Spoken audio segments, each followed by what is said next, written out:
Doutor Deltan. Em primeiro lugar, gostaria de dizer que nós nos sentimos honrados por estar aqui. Honrados é um privilégio, uma satisfação poder contribuir com as discussões, com os debates.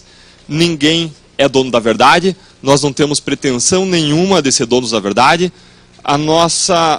O nosso foco aqui é contribuir com as discussões em prol de uma sociedade melhor. Nós sabemos o tamanho da missão que está nas mãos dos senhores, o tamanho da responsabilidade que está nas mãos dos senhores, não só por lutarem contra um mal que nos acompanha há séculos, um mal imenso que causa tanto dano, que sangra nosso país, mas por estarem lidando com as esperanças de 200 milhões de brasileiros. Gostaria de cumprimentar os deputados Joaquim Passarinho, Onyx Lorenzoni, Alexandre Serfiotis, o deputado Mendes Tame e todos os deputados aqui presentes. Gostaria de cumprimentar os colegas, Fábio, o colega Vladimir Aras, o Peterson, Francisco, os voluntários como a Rosa, a Ana Paula, o Fábio do Instituto Moody, Chega de Corrupção, e dizer que aqui eu vejo rostos de pessoas que fazem eu acreditar que é possível, sim, nós alcançarmos as mudanças com que nós sonhamos. Nós vemos que já houve avanços significativos no passado contra a corrupção que partiram desta casa. Nós tivemos a lei de lavagem de dinheiro em 1998, tivemos a lei contra as organizações criminosas de 2013, que previu os acordos de colaboração, tivemos a própria lei anticorrupção, focada em corrupção praticada pelas empresas também em 2013.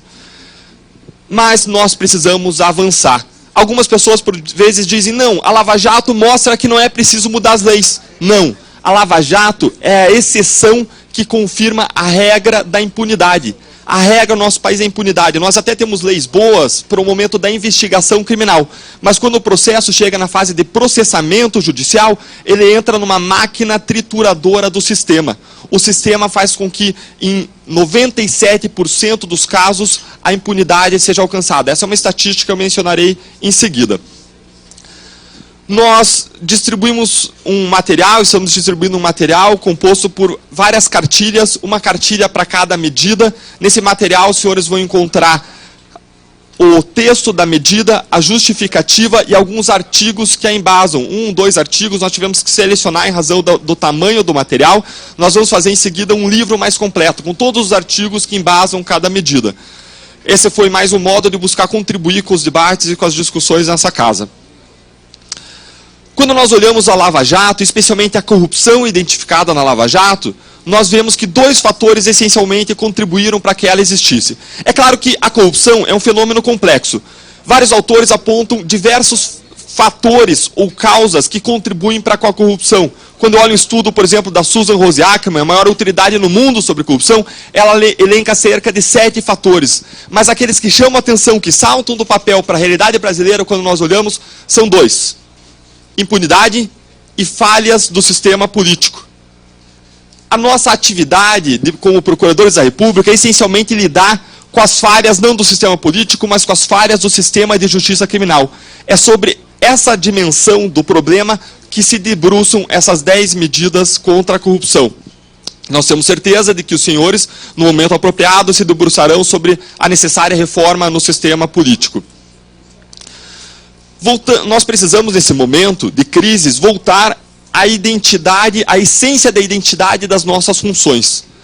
Quando eu penso na essência da identidade da nossa função como procuradores da República, no sentido de combater a corrupção, nós vemos que nós recebemos uma missão dos senhores, da sociedade. Nós precisamos construir edifícios, arranha-céus, para nós podermos atingir o topo da criminalidade moderna. Agora, ao mesmo tempo, nós recebemos como instrumentos para construir esse edifício tábuas de madeira, pregos e martelos. Nós somos como engenheiros, como operários que não têm os instrumentos adequados para prestar o serviço público de que nós fomos incumbidos. O que nós vemos aqui rogar é que nós possamos ter os instrumentos adequados, possamos ter equipamentos adequados, materiais adequados para nós construirmos esses edifícios. Nós precisamos também, como Congresso Nacional, como sociedade brasileira, voltar à essência da identidade da representação popular. nós temos uma sociedade que clama por mudanças. Já passamos 2 anos do escândalo da Lava Jato e nós ainda não tivemos as mudanças estruturais para mudar um sistema que hoje favorece a corrupção para que passe a desfavorecê-la no Brasil.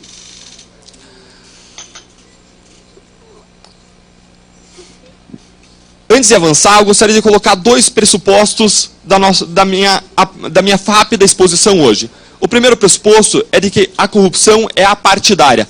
Corrupção não é um problema de um partido A ou de um partido B. Não é um problema de um governo A ou de um governo B. Mudança de governo não é meio caminho andado contra a corrupção. Não é caminho nenhum andado contra a corrupção. Assim como um caso como a Lava Jato não muda e não vai mudar o nosso país. Se nós queremos mudanças, nós precisamos tratar o sistema que favorece com que a corrupção surge. As condições ambientais de temperatura, pressão e umidade que fazem com que as maçãs apodreçam no cesto. Não basta tirar as maçãs do cesto, nós precisamos fazer com que elas deixem de apodrecer. A segunda premissa que eu coloco é que essas propostas não são contra o Congresso Nacional. Pelo contrário, elas não se debruçam especificamente sobre nada do Congresso Nacional. Elas se debruçam especificamente, sim, sobre algo do Judiciário. Elas estabelecem uma prestação de contas por parte do Judiciário e do Ministério Público. Uma accountability, necessidade de estatísticas, prestação de contas. Mas essas medidas, elas se debruçam sobre toda a realidade de corrupção que existe no país. Essa é a segunda premissa. Agora, sobre o que eu vou falar hoje? Se eu tivesse que resumir o que eu vou falar 3 coisas. Em primeiro lugar, eu vou dizer que nós vivemos um paraíso da impunidade e da corrupção no Brasil. Os números não nos deixam mentir. Em segundo lugar, eu vou dizer que impunidade influencia índices de corrupção, com base nos maiores estudos internacionais sobre o tema. Em terceiro lugar, eu vou abordar causas da impunidade, causas da corrupção e vamos propor soluções. A minha proposta de abordagem das 10 medidas contra a corrupção é em termos de problema e solução. Quando vocês olham elas no papel, quando os senhores olham ela no papel, os senhores vão olhar artigos, mas os artigos são frios, porque assim é a técnica legislativa. Mas aquilo tudo busca tratar um problema que existe, que é real e que é inegável. Se alguém pensar em dizer que aquela proposta não é adequada para a solução de um problema, o desafio que eu coloco é, se a pessoa for lançar uma crítica sobre uma proposta, ela precisa apresentar uma alternativa. Qual é a solução alternativa que igualmente soluciona aquele problema inegável que existe e que acarreta a impunidade e que acarreta a corrupção? Ou seja, eu vou falar de 3 coisas. Impunidade, como a impunidade influencia a corrupção e soluções que são propostas por meio dessas 10 medidas contra a corrupção.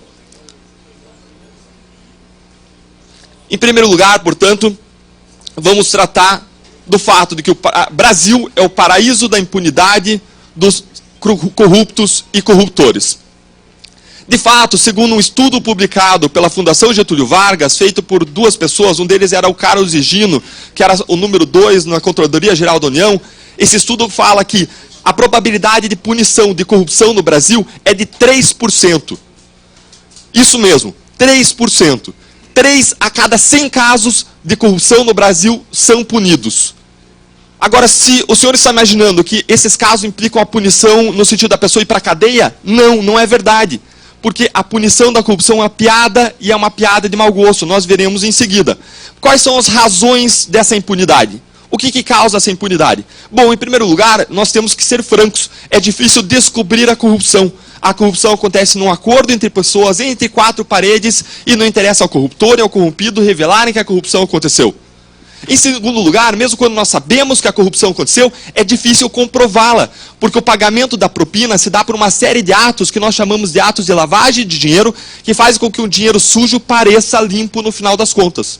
Mesmo quando nós passamos por esses 2 filtros, eu gostaria que os senhores imaginassem esse processo como uma série de filtros. Mesmo quando nós passamos esses 2 filtros de descobrir e comprovar, é difícil que os casos não sejam anulados. Como o Diogo bem colocou, a maior parte dos casos de corrupção no Brasil são anulados. E são anulados por falhas que existem também em casos de réus não influentes, réus pobres. Agora, naqueles casos, os processos não são anulados. Existem brechas na lei que permitem que pessoas influentes alcancem a nulidade dos seus casos. Mesmo quando nós passamos por esse terceiro filtro, existe um 4º filtro, que é o filtro da demora. A punição de réus de colarinho branco demora 10, 15, 20 anos ou mais no Brasil. A simples demora já é errada. Justiça lenta, justiça tardia, é justiça nenhuma. Quando nós passamos por esse quarto filtro, nós descobrimos que existe um quinto. A maior parte dos casos no Brasil prescrevem. Aquela demora, ela não é ruim por si só. Ela faz com que aconteça o que nós chamamos de prescrição, que é o cancelamento do caso criminal, porque ele demorou muito tempo na justiça, ainda que a demora decorra de fatores involuntários do judiciário, como a sobrecarga do judiciário e como o excesso de recursos. Quando nós conseguimos passar de mais esse filtro, nós temos outros filtros na hora que vamos executar a pena. E se nós conseguimos executar, aí sim, nós descobrimos que a punição da corrupção é uma piada, e é uma piada de mau gosto. Por quê? Porque a punição da corrupção parte de 2 anos, e a pena no Brasil, por critérios tradicionais, é fixada de modo muito próximo ao mínimo legal. Isso significa que a pena da corrupção dificilmente passará de 4 anos, e não passando de 4 anos, ela vai ser substituída por prestação de serviços à comunidade e doação de cestas básicas. Isso já é desproporcional em relação ao mal causado pela corrupção. Agora, como diz aquele ditado, nada é tão ruim que não possa piorar. Essa pena de corrupção, que já é irrisória, ela vai ser perdoada depois de cumprida 1/4 dela. Ou seja, depois de cumprida 1/4 de prestação de serviço à comunidade e 1/4 de doação de cestas básicas, a pena da corrupção vai ser extinta por um decreto de indulto natalino que vem todo ano, todo final de ano, e se aplica de modo indistinto. O judiciário não tem discricionariedade em aplicar ou não aquela regra. Para onde eu vou fazendo palestra, eu já fiz mais de 150 palestras sobre esse tema, inclusive para juízes, promotores, eu faço a pergunta: quem aqui conhece no ambiente um caso de corrupção, que foi da primeira à última instância e as pessoas foram presas? Tirando o mensalão, que aconteceu direto no Supremo, numa única instância, e que foi um ponto fora da curva. Quem aqui conhece? Nós nunca passamos de 7 casos, nunca passamos de 7 casos. Não importa a audiência, e sempre os mesmos casos. Vou falar com promotores no interior e eles não têm um caso em que a pessoa foi para a cadeia por corrupção. Eu fui fazer um teste no estado do Paraná, para ver se isso era alguma falha metodológica, pesquisa aberta, e o que eu constatei, para minha surpresa, é que no Paraná nós temos 53 pessoas presas por corrupção. Me surpreendeu porque eu esperava nenhuma. Agora, o que eu descobri, analisando esses números, a partir da minha curiosidade, foi que, dos 53 casos de corrupção, 51 das pessoas, 51 dos 53, estavam praticando crimes como tráfico de drogas, contrabando de descaminho, direção alcoolizada ao volante, e na hora de serem presos, ofereceram propina para não serem presos. Esse é o perfil do preso, e ele não vai preso por causa da corrupção, ele vai preso porque ele estava praticando um outro crime grave. É esse outro crime grave que levou ele à prisão, e junto com a corrupção as penas são computadas em conjunto, e ele acaba cumprindo pena também por corrupção. Mas não porque praticou corrupção, sim porque praticava outro crime, e na hora de ser pego tentou oferecer uma propina. 51 dos 53. E os outros 2? Os outros 2 são os casos de uma pessoa que era um oficial de justiça, e aceitou propina para fazer uma notificação, e pelo jeito não tinha um bom advogado. E o último é de uma pessoa que era louca, para a qual foi aplicado aquilo que a gente chama de medida de segurança, o que é aplicado para pessoas que são loucas. Ou seja, nós não temos uma pessoa com perfil de grande empresário, com perfil de pessoas que têm influência no estado do Paraná que estão cumprindo pena por corrupção.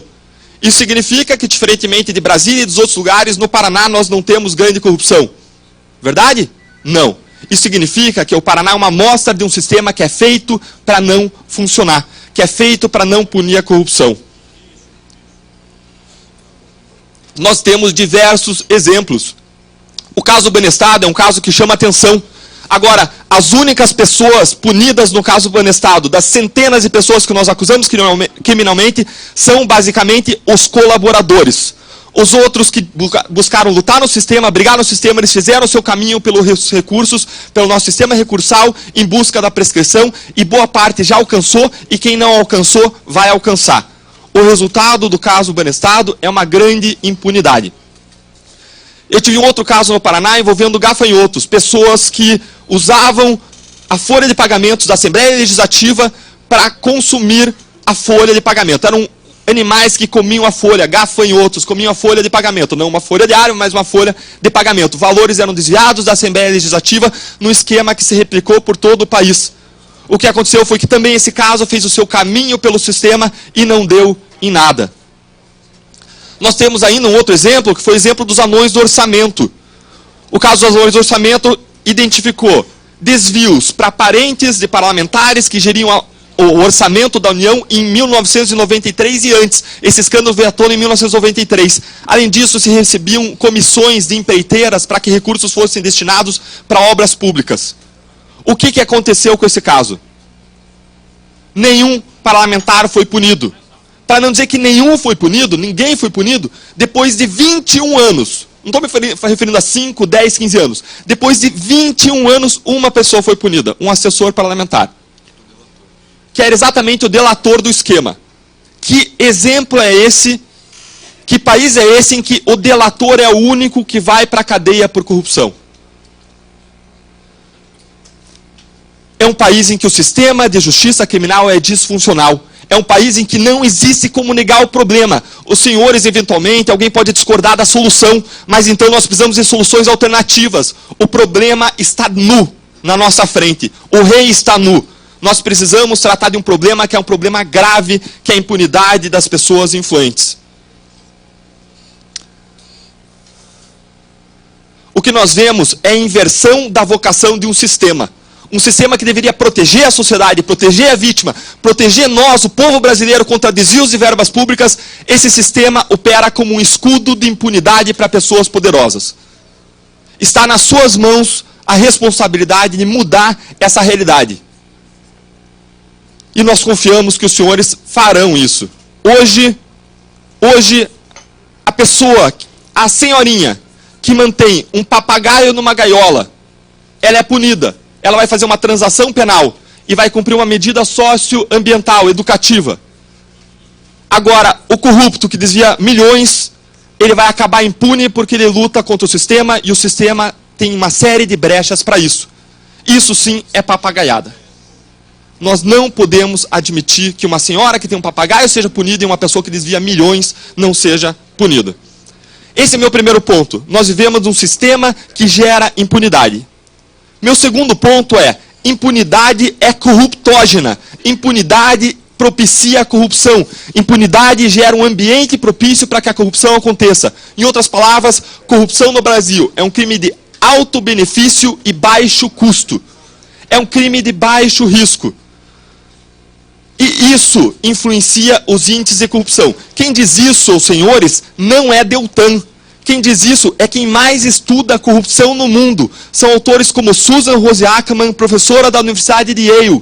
São autores como Robert Kierkegaard, que escreveu o livro Corrupção sob Controle. Ele viveu um tempo no Brasil. Esse livro está em português. O que ele escreveu se tornou uma virada de página na visão mundial sobre corrupção. Eu recomendaria que os senhores dessem uma olhada nesse livro. É um livro espetacular.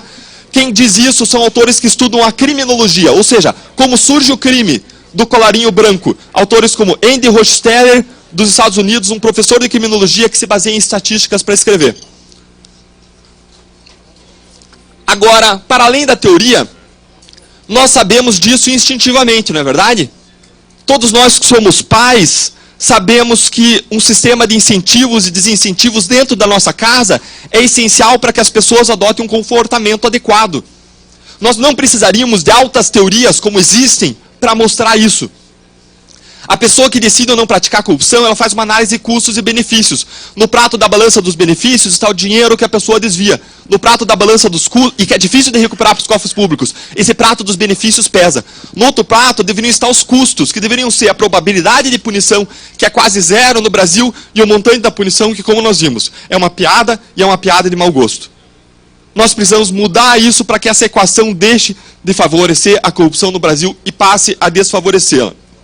Nós precisamos que a corrupção seja um crime de alto risco e baixo benefício. Não só a teoria mostra isso, mas também a prática. E agora eu vou falar de um país, de um lugar no mundo que nos traz esperança. Hong Kong era a cidade mais corrupta do mundo nas décadas de 60 e 70.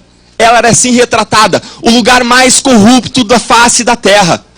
Para os senhores terem ideia, os autores retratam Hong Kong como um lugar em que o taxista, se não quisesse ser multado, ele ia ao sindicato daqueles agentes multadores, agentes de trânsito, e lá ele comprava um adesivo e colava no carro dele. E isso garantia que naquele mês ele não seria multado.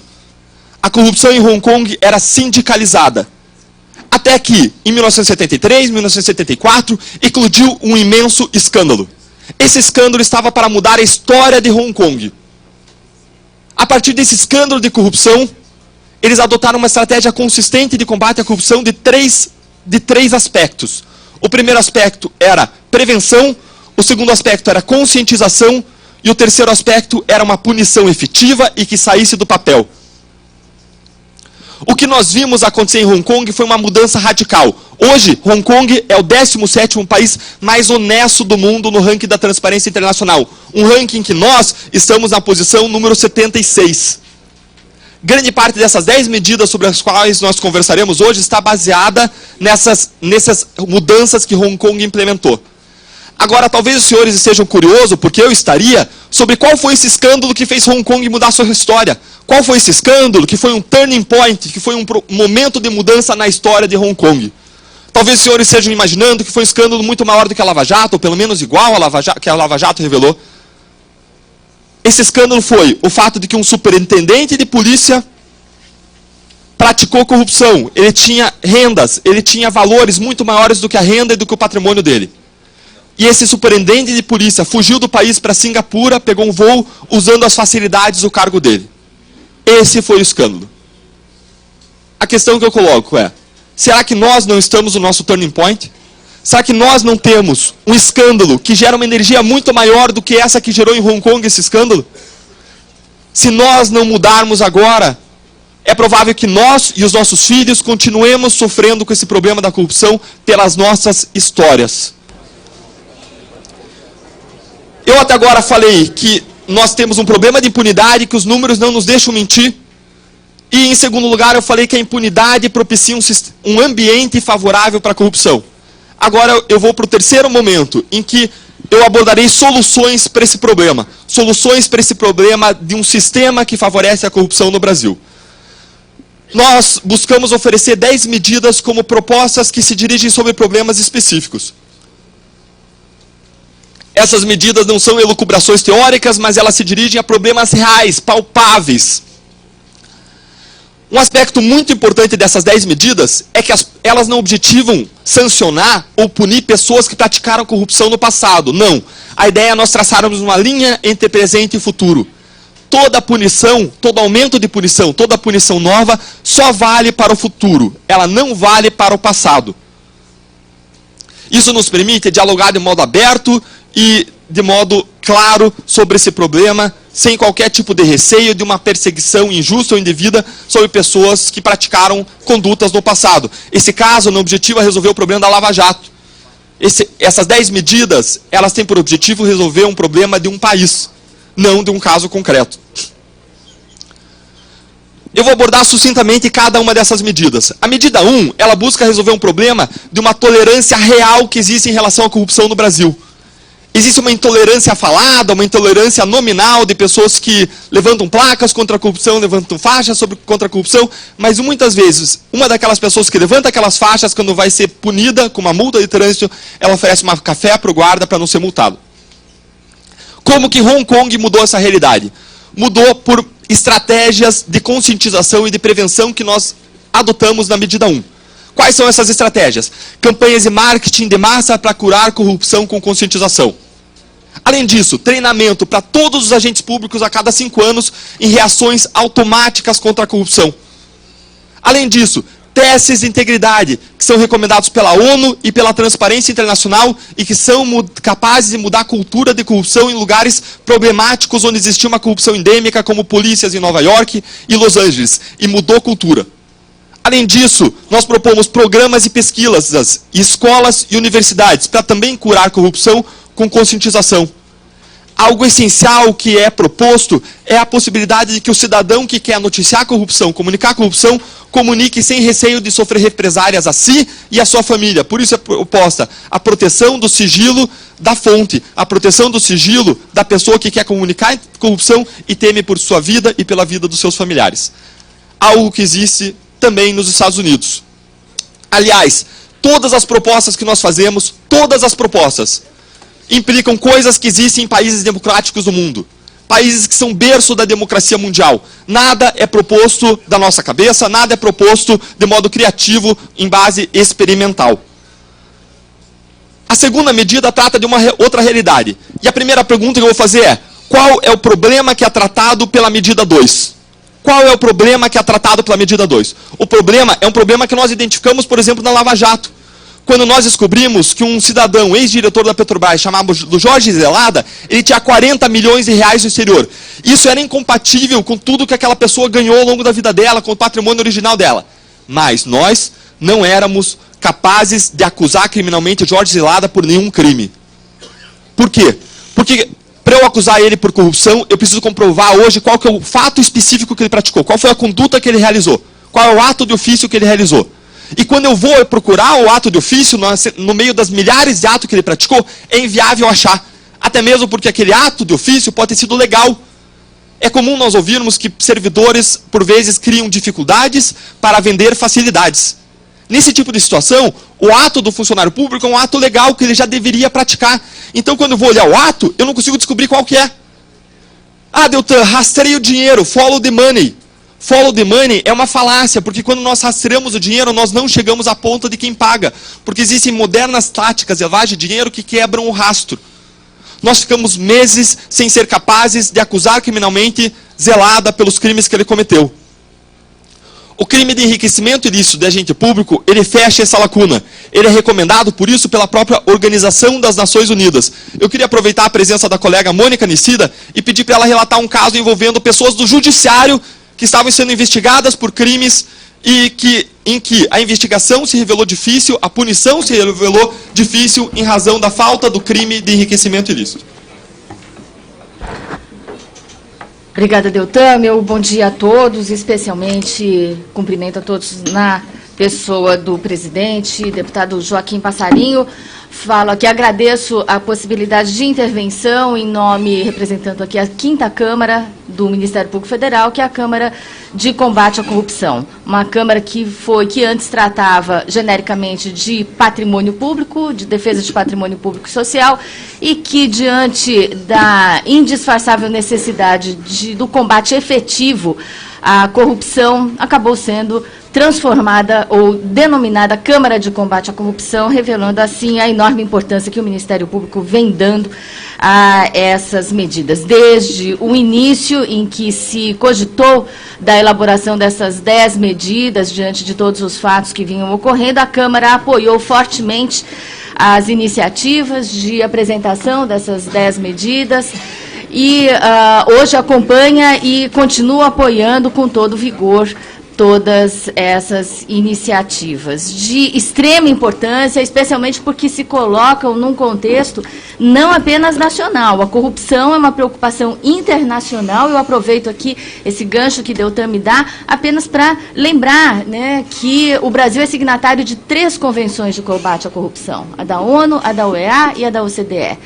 E sem contar as demais convenções, como aquela do combate ao crime organizado e outras que abordam, ainda que de forma indireta, o combate à corrupção.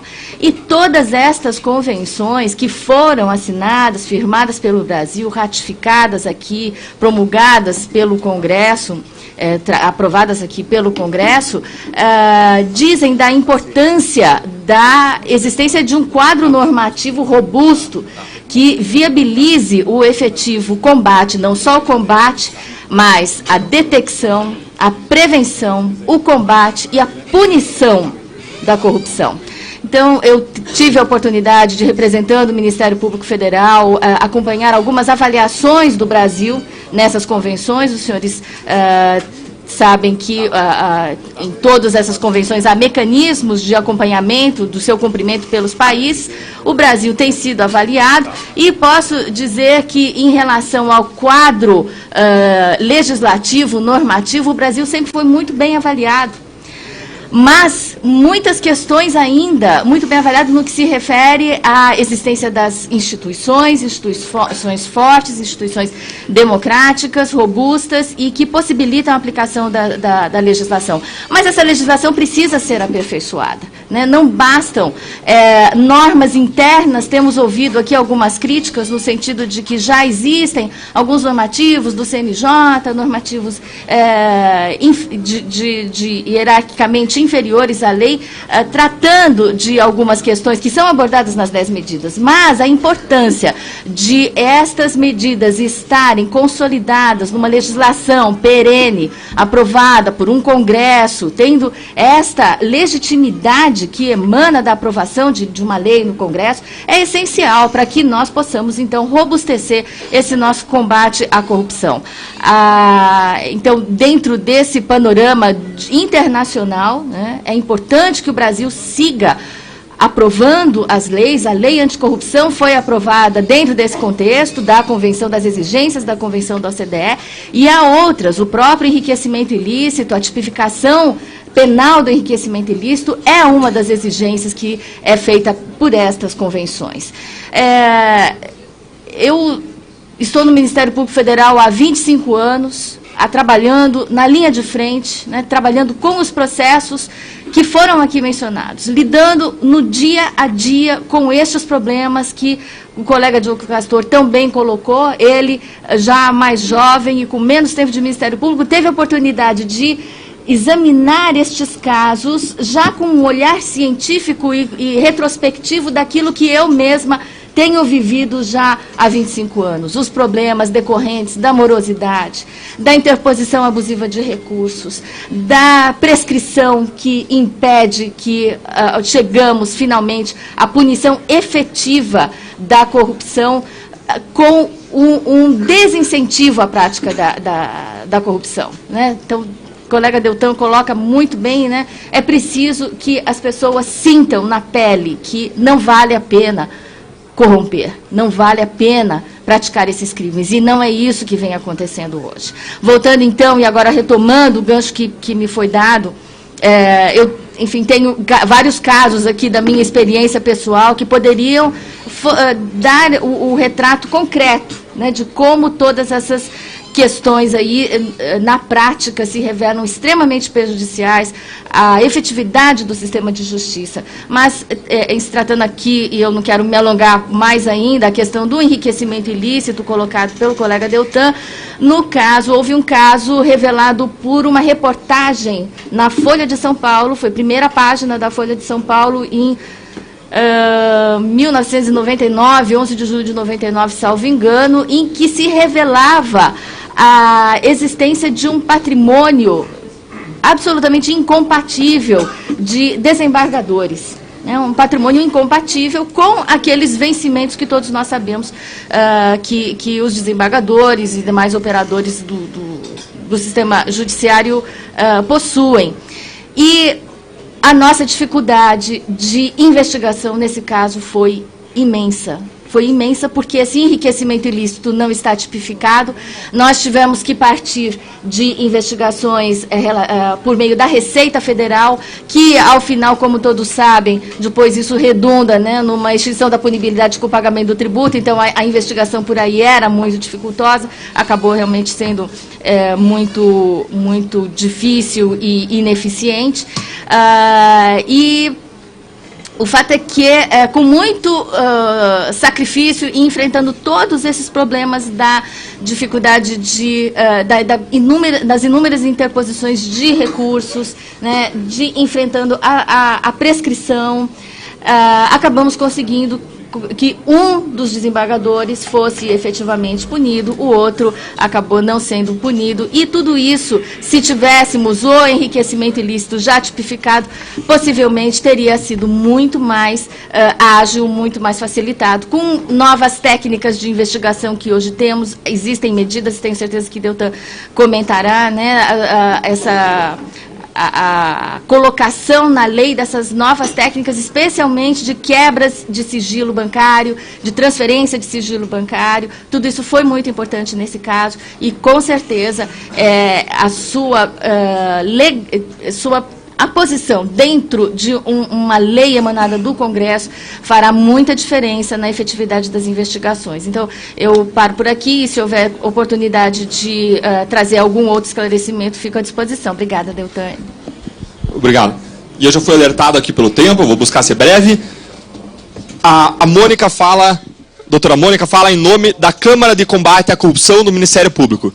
Eu vi que os senhores receberam um material de um procurador um procurador específico, mas esse material ele carece de 3 tipos de legitimidade.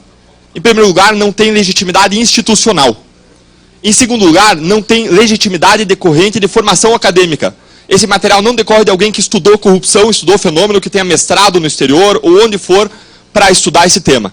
Em terceiro lugar, esse material carece de legitimidade decorrente da experiência. São as 3 legitimidades que poderiam embasar um material como esse. Essa pessoa que escreveu esse material não tem experiência em grandes investigações e grandes casos de repercussão nacional. E, além disso, esse material comete erros claros, erros graves. Ele coloca, por exemplo, que essas 10 medidas foram redigidas pela Força Tarefa Lava Jato. Não é verdade. Elas foram coordenadas e redigidas por especialistas de todo o país, do Ministério Público Federal, do Ministério Público Estadual, com consulta a pessoas externas. Além disso, houve uma consulta a toda a classe antes de se oferecer essas 10 medidas que foram encampadas completamente pela Câmara de Combate à Corrupção, que as discutiu, aperfeiçoou. Depois houve uma consulta à sociedade oficial e houve um novo aperfeiçoamento para só então se fechar esse pacote das 10 medidas contra a corrupção. Outro exemplo de erro crasso que comete esse material, quando ele comenta a parte, por exemplo, da accountability, prestação de contas, ele fala que aquela prestação de contas não se aplica ao Ministério Público. Mas olhem o primeiro artigo daquele projeto, fala exatamente que se aplica ao Judiciário e ao Ministério Público. Me pareceu que foi algo escrito de modo apressado, sem muita reflexão. Obrigado, Mônica, pelos esclarecimentos em relação ao crime de enriquecimento ilícito. A tua posição aqui é muito importante porque você representa uma instituição, representa uma Câmara de Combate à Corrupção. A terceira medida, ela trata do problema que eu apresentei aqui anteriormente. Lembre que nós estamos tratando de problema e soluções. Problema consistente no fato de que a pena da corrupção é uma piada e é uma piada de mau gosto. A pena mínima da corrupção passa de 2 para 4 anos. Por que 4 anos? Porque a partir de 4 anos, a pena passa a não ser mais regime aberto ou substituível por penas diferentes de prisão. A pessoa vai para uma colônia penal agrícola. Além disso, a pena passa a variar de modo proporcional ao valor desviado, o que faz sentido dentro de uma ideia de proporcionalidade. Por fim, a partir de R$80 mil aproximadamente, a corrupção se torna crime hediondo. Por que tornar ela crime hediondo? Uma das explicações simples é, porque se não for hediondo, cabe indulto, cabe aquele perdão de Natal que perdoa a pena depois de cumprido 1/4 dela. Vou tratar conjuntamente a 4ª e a 5ª medidas porque elas têm um objeto muito similar. O objeto é agilizar recursos, agilizar o processo para que a punição não demore 10, 15, 20 anos ou mais. O problema aqui sobre o qual se debruça é retratado pelo caso Luiz Estevão. No caso Luiz Estevão, apenas Luiz Estevão, até um determinado momento em 2005, já tinha oferecido 34 recursos. Ele era réu junto com outras 2 pessoas naquele caso de desvio de mais de R$1 bilhão em valores atualizados do TRT de São Paulo. Nesse processo havia 3 réus. Era um processo simples. Nos casos da Lava Jato nós temos 10, 20 réus ou mais. Agora, nesse processo de 3 réus, um dos réus ofereceu 34 recursos. Vamos fazer uma estimativa. Digamos que cada um deles tem oferecido 30 recursos. São 90 recursos num processo. Não tem como funcionar. Não é Brasil, é em qualquer lugar do mundo. Nenhum processo com 90 recursos tem como funcionar, tem como ir para frente. E eu estou falando de um processo simples com 3 réus. Se alguém discordar da solução, o desafio é, traga uma solução alternativa. Porque do modo como está, não dá.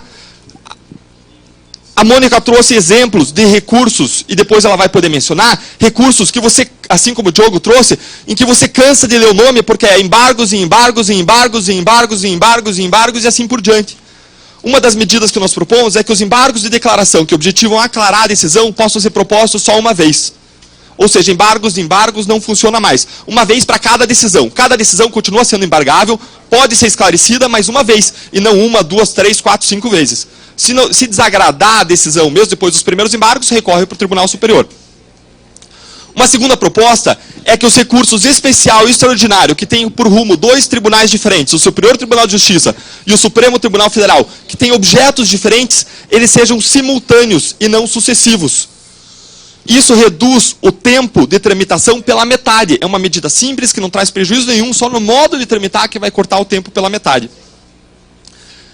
A 6ª medida, ela objetiva tratar problemas que existem no nosso sistema prescricional. Qual que foi a ideia original da prescrição? A ideia da prescrição é você punir o autor quando ele fica parado, quando ele não se mexe para mover uma ação penal, uma ação civil. O problema é que no nosso sistema, o autor é punido, e o autor representa, nesse caso, os direitos da vítima da sociedade, mesmo quando o autor não fica inerte. Mesmo quando o autor faz tudo o que está ao seu alcance para punir o criminoso, quem é punido é a sociedade pela demora e pela prescrição, que é um cancelamento do caso criminal, como se aqueles crimes nunca tivessem acontecido. Um exemplo deixa isso muito claro, que é o caso Propinoduto. Como o Diogo colocou, no caso Propinoduto se descobriu que auditores da Receita Estadual do Rio de Janeiro tinham mais de 30 milhões de dólares escondidos no exterior. Esse caso foi julgado muito rapidamente pelo juiz de primeiro grau, em 2003. Agora, o nosso sistema é o único país do mundo em que nós temos 4 instâncias de julgamento. Essa foi apenas a primeira delas. A segunda instância julgou esse caso em 2007. A terceira instância julgou esse caso em dezembro de 2014.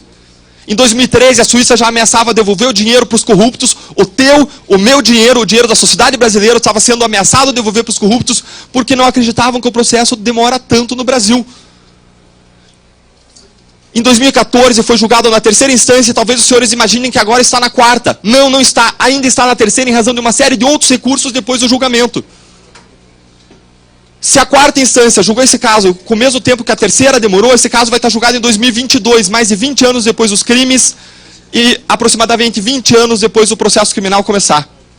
Agora, como eu disse antes, nada está tão ruim que não possa piorar. Adivinhe o que já aconteceu com a corrupção nesse caso? Prescreveu. Isso significa que se dá um atestado de boa conduta para aqueles criminosos como se corrupção nunca tivessem cometido, apesar de existirem amplas provas de terem praticado corrupção. Simplesmente porque o caso demorou muito. Recentemente foi proferida uma nova decisão pelo STJ, nesse caso, falando que estavam prescritos os crimes de quadrilha. Em seguida foi proferida uma nova decisão falando que são prescritos boa parte dos crimes de lavagem de dinheiro. Isso significa que, prescrevendo-se lavagem, o dinheiro vai ser devolvido pelos corruptos. O processo criminal não vai servir para recuperar aquele dinheiro. Já foi proferida uma nova decisão falando que a pena de afastamento, de perda dos cargos públicos, porque eles foram corruptos, eles devem perder o cargo público. Adivinha o que aconteceu com essa pena? Caindo a corrupção, essa pena deixou de existir. Do que depender do sistema de justiça criminal, os corruptos podem voltar para os cargos públicos e podem continuar lá, fazendo o que eles vinham fazendo. E vão receber o salário de toda a vida atrasados. A próxima medida, a medida 7, ela trata um problema que são falhas no nosso sistema de nulidades. O Diogo mencionou aqui várias operações que foram anuladas. Uma operação que é emblemática foi a Castelo de Areia.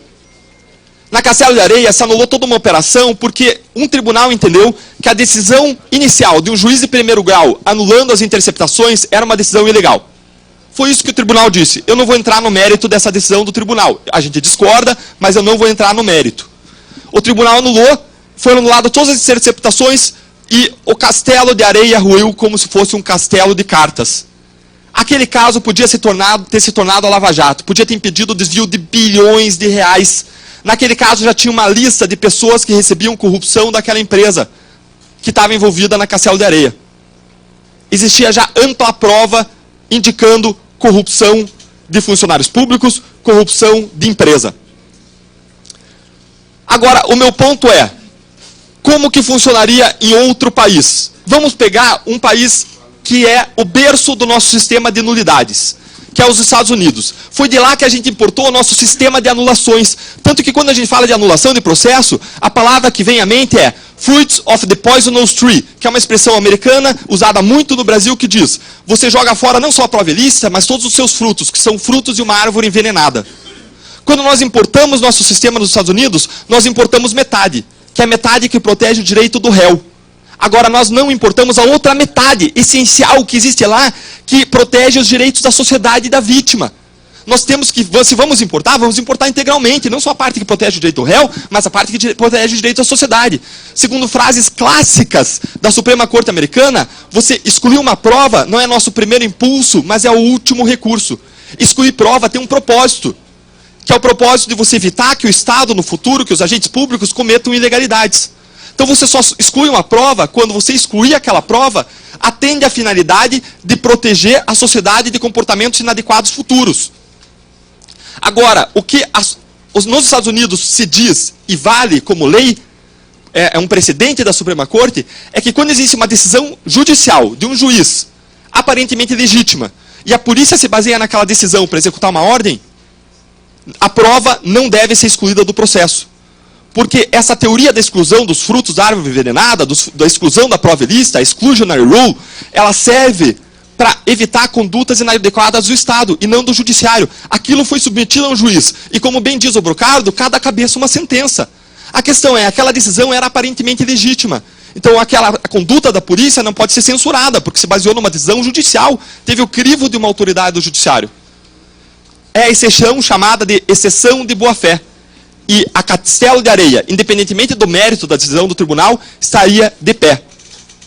E nós não teríamos, provavelmente, a Lava Jato, como aconteceu hoje, com desvios bilionários de recursos, porque aquilo teria sido estancado muito antes.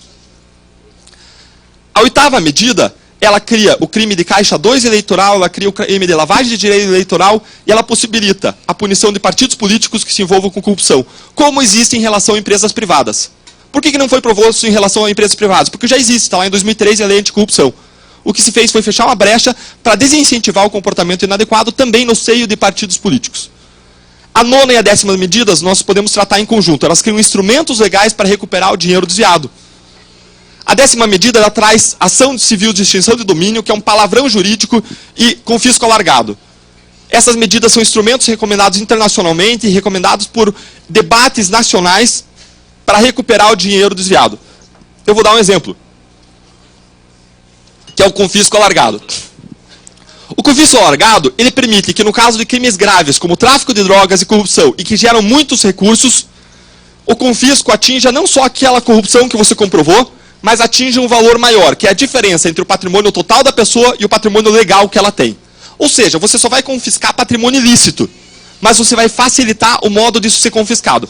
Por que isso existe? Isso existe em vários países do mundo, como Alemanha, como Espanha, França, existe em diversos lugares. Por quê? Porque o que se constatou é que os países recuperam 1% do dinheiro que é produto de crime. 1%. Isso não é um problema brasileiro, isso é um problema mundial.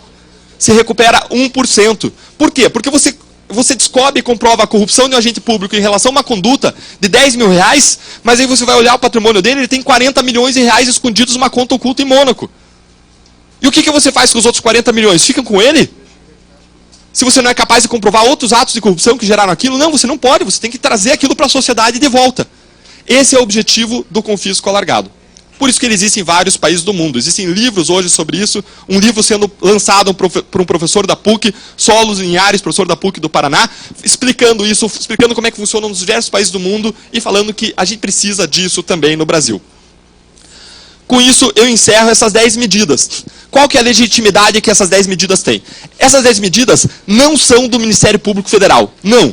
Elas nasceram no Ministério Público Federal. Essas 10 medidas são da sociedade. Mais de 100 colegas, só no Ministério Público Federal, fizeram centenas, milhares de palestras para esclarecer o conteúdo dessas medidas para a sociedade. Para que, caso a sociedade entendesse que elas são boas, como nós entendemos, a sociedade as abraçasse. Foi o que aconteceu. Já declararam apoio às 10 medidas. Aproximadamente 60 faculdades ou universidades, 60 escolas ou colégios, 100 entidades religiosas, 52 entidades do Ministério Público, 32 entidades da maçonaria, 94 associações, 50 entidades vinculadas ao judiciário, 4 defensorias públicas, que olham exclusivamente os direitos dos réus, 73 sindicatos, federações e confederações, 49 conselhos profissionais, medicina, engenharia, farmácia e assim por diante. 84 órgãos públicos, 45 entidades públicas diversas e 325 outras entidades. Houve um apoio maciço de entidades de controle, engenheiros, médicos e todo tipo de profissionais. Dentre essas entidades apoiadoras está a AJUF, Associação de Juízes Federais, altamente isenta. Dentre essas entidades apoiadoras está Transparência Internacional, a entidade mundialmente reconhecida, talvez mais mundialmente reconhecida no combate à corrupção e para a qual interessa a democracia, interessa respeito aos direitos fundamentais, assim como interessa ao judiciário, assim como interessa a todos nós. O Observatório Social, outra entidade representativa, também apoia essas 10 medidas. Temos várias entidades do judiciário. Temos os tribunais regionais eleitorais do Amapá, Acre, Amazonas, Bahia, Ceará, Distrito Federal, Minas Gerais, Piauí, Rondônia, Sergipe, Tocantins. Ou seja, entidade de desembargadores eleitorais. Temos tribunais regionais do trabalho do Amazonas, Bahia, Espírito Santo, Goiás. Temos tribunais de justiça do Acre, Amazonas, Distrito Federal, Tribunal Regional Federal da 2ª Região e por aí a lista vai. Se manifestaram apoio ainda à Ordem dos Advogados do Brasil do Ceará, Santos, Jales, Crateús, presidentes recém-eleitos da OAB de Goiás, Cubatão, Macaé, Comissão de Combate à Corrupção de vários estados. Essas medidas todas existem nos países democráticos. Eu vou deixar para abordar a eventual pergunta de qual é a medida mais importante em seguida. E para encerrar, eu quero trazer uma lição da Itália. A Itália viveu uma operação que gerou uma energia muito parecida com a energia gerada pela Lava Jato. Foi chamada de mãos limpas, todos os senhores conhecem. Agora, essa energia toda gerada na Itália não foi usada para uma transformação positiva. Não. O que aconteceu lá foram retrocessos. Se permitiu que o sistema corrupto reagisse e foram aprovados projetos de lei não contra a corrupção, mas sim contra o combate à corrupção na Itália.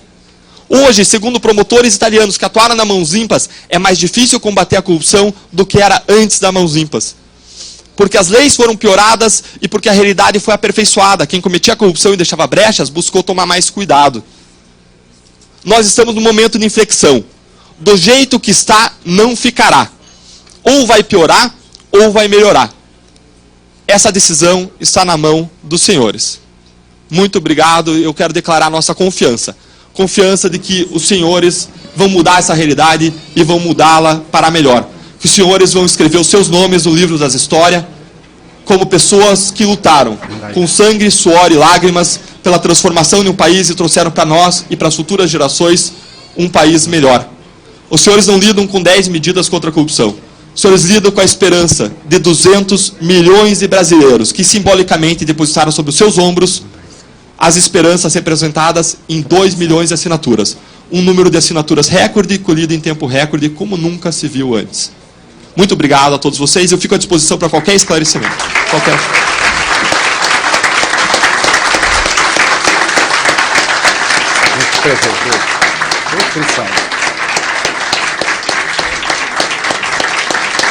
Muito obrigado.